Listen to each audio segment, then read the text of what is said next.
Hello అండి, welcome to Lakshmi ఉలవలాస్ kitchen. నేను మే లక్ష్మి. ఈరోజు వీడియోలో నువ్వుల చిమిలి ఎలా తయారు చేసుకోవాలనేది మీకు చూపించబోతున్నానండి. నాగల చవితికి మనం ఈ నువ్వుల చిమిలిని కూడా పుట్టలో వేస్తాము. అండ్ ఇది హెల్త్ కూడా చాలా మంచిదండి. అండ్ నాగల చవితికి కంపల్సరీగా నువ్వుల చిమిలి తినాలి అంటారు కదా. సో ఎందుకంటే నాగల చవితి చలికాలంలో వస్తుంది కదండి. సో ఆ చలి బాడీ తట్టుకోవడం కోసం, బాడీలో హీట్ ప్రొడ్యూస్ చేయడం కోసం ఈ నువ్వులు అనేది బాగా ఉపయోగపడతాయి. అందుకోసం కంపల్సరీగా తినాలని ఇది ఒక రీజన్గా పెట్టారని అయితే పెద్దవాళ్ళు చెప్తూ ఉంటారు. సో నాకు తెలిసి నేను మీకు చెప్పాను. మరి ప్రాసెస్ చూసేద్దామా?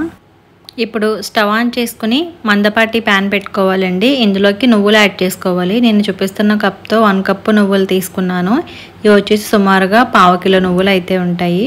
సో స్టవ్ ఆన్ చేసుకుని ఈ నువ్వులు వేసుకుని 1 నిమిషం పాటు హై ఫ్లేమ్లో ఉంచుకోవాలి. సో హై ఫ్లేమ్లో ఉంచి ఆపకుండా కలుపుకుంటూ వేయించుకోవాలన్నమాట. అలా 1 నిమిషం పాటు వేయించుకున్న తర్వాత నువ్వులన్నీ కూడా కొంచెం ఫ్లఫీగా అవుతాయండి. అప్పుడు మళ్ళీ లో ఫ్లేమ్లో పెట్టుకొని కలుపుకుంటూ వేయించుకోవాలి. ఒక 2 మినిట్స్కి విధంగా లైట్గా కలర్ వస్తుంది. అండ్ ఈ నువ్వులు కూడా హెల్త్కి చాలా మంచిదండి. నేను ఇక్కడ తెల్ల నువ్వులు యూస్ చేస్తున్నాను కదా. సో నల్ల నువ్వులు కూడా ఉంటాయి. రెండింటిలోని పోషకాలు అయితే ఒకే విధంగా ఉంటాయండి. So copper, magnesium, silicon, calcium, zinc, so ఇవన్నీ సమానంగా ఉంటాయి అన్నమాట. ఏవైనా వాడుకోవచ్చు. సో మొత్తానికి మనకు ఒక 5 నిమిషాల పాటు లో ఫ్లేమ్లో ఉంచి వేయించుకుంటే ఈ విధంగా మంచి రంగు వస్తాయండి. ఇలా బాగా వేగితేనే చిమ్మిలికి మనకి రుచి కూడా బాగుంటుంది. ఇప్పుడు స్టవ్ ఆఫ్ చేసేసుకుని వీటిని ఈ ప్యాన్లో ఉంచుకుంటా హీట్కి ఇంకా వేగిపోతాయండి. అందుకోసం వేరే బౌల్లోకి ట్రాన్స్ఫర్ చేసేసుకోవాలి. ఇలా వేయించుకున్న నువ్వుల్ని రోజుకు 1 స్పూన్ తిన్నా కూడా చాలా మంచిదండి. ముఖ్యంగా లేడీస్కి అయితే మాత్రం చాలా మంచిది. సో నువ్వులు ఇందులో వేసుకుని వీటిని పూర్తిగా చల్లార్చుకోవాలి. ఇవి చల్లరేలోగా ఒక 1/2 కిలో బెల్లం తీసుకోవాలండి. నేను ఇక్కడ బూరుగు పొడి బెల్లం తీసుకున్నాను. ఇది స్వీట్నెస్ ఎక్కువగా ఉంటుంది అండ్ చాలా మంచిది కూడా. సో ఇది వచ్చేసి మన నువ్వులు ఎలా తీసుకున్నామో సేమ్ అంతే బెల్లం కూడా తీసుకోవాలి. ఇలా అచ్చులాగా ఉంది కదా, దీన్ని మనం చెదగొట్టుకుని గుండెలాగా చేసుకోవాలి. అండ్ బెల్లం కూడా చాలా మంచిదండి హెల్త్కి. నువ్వులు బెల్లం కలిపి చేసిన స్వీట్ ఏదైనా కూడా చాలా బాగుంటుంది. ఇప్పుడు ఒక మిక్సీ జార్ తీసుకుని అందులోకి మనం ముందుగా వేయించుకున్న నువ్వులు ఉన్నాయి కదండి, అవన్నీ కూడా యాడ్ చేసుకోవాలి. మొత్తం అన్నీ వేసేయకుండా కొన్ని మాత్రం పక్కకి తీసి పెట్టుకోవాలన్నమాట. మనకి వీలైతే ఒకేసారి గ్రైండ్ చేసుకోవచ్చు, లేదంటే 2 సార్లు చేసుకోవచ్చు. నేనైతే కొన్ని పక్కకు తీసుకుని మిగతా నువ్వులన్నీ వేసేసుకున్నాను. అలాగే నేను దంచి ఉంచుకున్న బెల్లం కూడా కొంచెం వేసుకుని తర్వాత మిగతాది వేసుకుంటున్నాను అనమాట. అంటే మనకి ఒకేసారి వేసుకుంటే సరిపోదు కదా అని చెప్పి సగం వేసుకుని మరి మెత్తగా కాకుండా కొంచెం స్లోగా కచ్చాపచ్చాగా నలిగేలాగా బ్లెండ్ చేసేసుకోవాలి దీన్ని. సో ఇక్కడ చూపిస్తున్నాను చూసారా, ఈ విధంగా అక్కడక్కడ నువ్వులు తగిలేలాగా ఉండాలన్నమాట. మరి మెత్తగా గ్రైండ్ చేసుకుంటే నోటికి అంటుకుపోతుంది కాబట్టి నేను ముందుగా కొన్ని నువ్వులు కూడా తీసి పక్కన పెట్టుకున్నాను. ఇప్పుడు దీన్ని రోట్లో దంచుకుంటే చాలా బాగుంటుందండి రుచి. అందుకోసం మనం గ్రైండ్ చేసి ఉంచుకున్న పౌడర్ని ఒక రోల్ శుభ్రం చేసి అందులోకి సగం వరకు వేసుకున్నాను. అలాగే పక్కన పెట్టుకున్న నువ్వులు ఉన్నాయి కదండి, అవి కూడా సగం వేసుకుని ఇలా ఒకసారి స్పూన్తో మొత్తం అంతా కూడా కలిపేసుకోవాలి.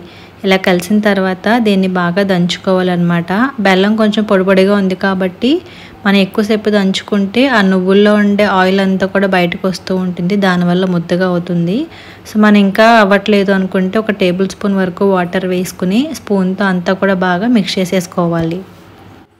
ఇలా కాకుండా ఇందాక గ్రైండ్ చేసుకున్నప్పుడు అందులో కొద్దిగా వాటర్ వేసుకుని గ్రైండ్ చేసుకుంటే ముద్దలా వచ్చేస్తుందండి. కానీ చిమిలికి ఇలా రోకలి పోటు పడితేనే రుచి వస్తుందన్నమాట.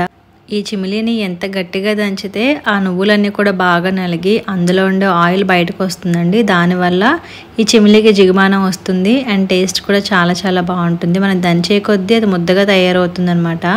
అలా ముద్దగా వచ్చేంత వరకు కూడా మనం కలుపుకుంటూ ఈ విధంగా దంచుకుంటూనే ఉండాలి. వాటర్ ఒకేసారి వేసాను కదా, మళ్ళీ వేసేస్తే కనుక లూజ్ అయిపోతుందండి. జస్ట్ మనకి దంచుకోవడానికి వీలుగా ఉండడం కోసం ముందు కొద్దిగా వేసుకోవాలంతే. సో ఒక 2-3 నిమిషాల పాటు బాగా గట్టిగా దంచితే ఈ విధంగా ముద్దలాగా అవుతుందండి. ఇక్కడ చూపిస్తున్నాను చూసారు కదా, ఇలా ముద్దలాగా వచ్చిన తర్వాత ఈ చిమిలి అంతా కూడా మనం ఒక ప్లేట్లోకి తీసేసుకోవాలి. ఇలా ఉంటే మనకి చిమిలి రెడీ అయిపోయినట్టేనండి.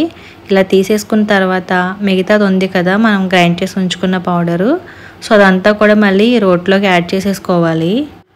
దీంతో పాటుగా మనం పక్కకు తీసి పెట్టుకున్నాం కదా నువ్వులు, అవి కూడా వేసుకుని 1 టేబుల్ స్పూన్ వాటర్ వేసి మొత్తం అంతా కూడా కలుపుకుంటూ ముందు ఎలా అయితే దంచుకున్నామో సేమ్ అలానే ఇదంతా కూడా దంచేసుకోవాలండి.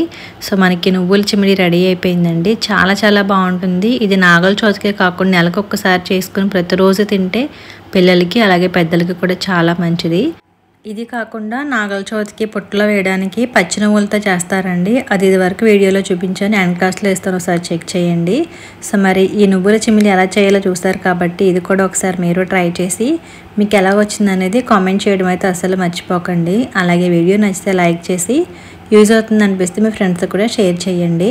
ఫస్ట్ టైం చూస్తున్న వారు తప్పకుండా సబ్స్క్రైబ్ చేసి నాకు సపోర్ట్ చేయండి. Thank you for watching.